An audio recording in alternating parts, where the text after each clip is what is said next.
পাকিস্তান সিরিজের জন্য শক্তিশালী দল ঘোষণা করল বিসিবি। ঘরের মাঠে পাকিস্তানের বিপক্ষে ওয়ানডে সিরিজের জন্য 15 সদস্যের দল চূড়ান্ত করেছে বাংলাদেশ ক্রিকেট বোর্ড বিসিবি। এই সিরিজের মাধ্যমে দীর্ঘ বিরতির পর ওয়ানডে দলে ফিরলেন আফিফ হোসেন ধ্রুব। বিপিএল ও ঘরোয়া ক্রিকেটের অন্যান্য টুর্নামেন্টে ধারাবাহিক পারফরম্যান্সের পুরস্কার হিসেবে তাকে পুনরায় জাতীয় দলে সুযোগ দেওয়া হয়েছে। প্রধান নির্বাচক গাজী আশরাফ হোসেন লিপু জানিয়েছেন, আফিফ হোসেন কখনোই জাতীয় দলের রাডারের বাইরে ছিলেন না। অভিজ্ঞ এই ব্যাটারের বর্তমান ছন্দ দলের মিডল অর্ডারকে শক্তিশালী করবে বলে মনে করেন তিনি।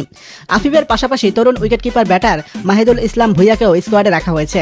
তার সামর্থ্যের উপর টিম ম্যানেজমেন্টের বিশেষ নজর রয়েছে। সাম্প্রতিক সময়ে রান খরায় ভুগলেও লিটন দাসের অভিজ্ঞতার ওপর আস্থা রাখছে নির্বাচক প্যানেল। প্রায় 100 ওয়ানডে খেলার অভিজ্ঞতা থাকা লিটনকে বাদ দেওয়া হয়নি। প্রধান নির্বাচকের মতে, লিটন নিজের ব্যাটিং নিয়ে কোচের সঙ্গে কাজ করছেন এবং যে কোনো মুহূর্তে ফর্মে ফিরবেন বলে দল বিশ্বাস করে। তাকে মিডল অর্ডারের বিকল্প হিসেবেও ভাবা হচ্ছে। মেহেদী হাসান মিরাজের নেতৃত্বে এই দলে পেস আক্রমণের নেতৃত্বে থাকছেন তাসকিন আহমেদ, মুস্তাফিজুর রহমান ও শরীফুল ইসলাম। তাদের সঙ্গে গতির ঝড় তুলতে রয়েছে তরুণ নাহিদ রানা। স্পিন বিভাগে অধিনায়ক মিরাজের সঙ্গে সঙ্গ দেবেন রিশাদ হোসেন ও তানভীর ইসলাম।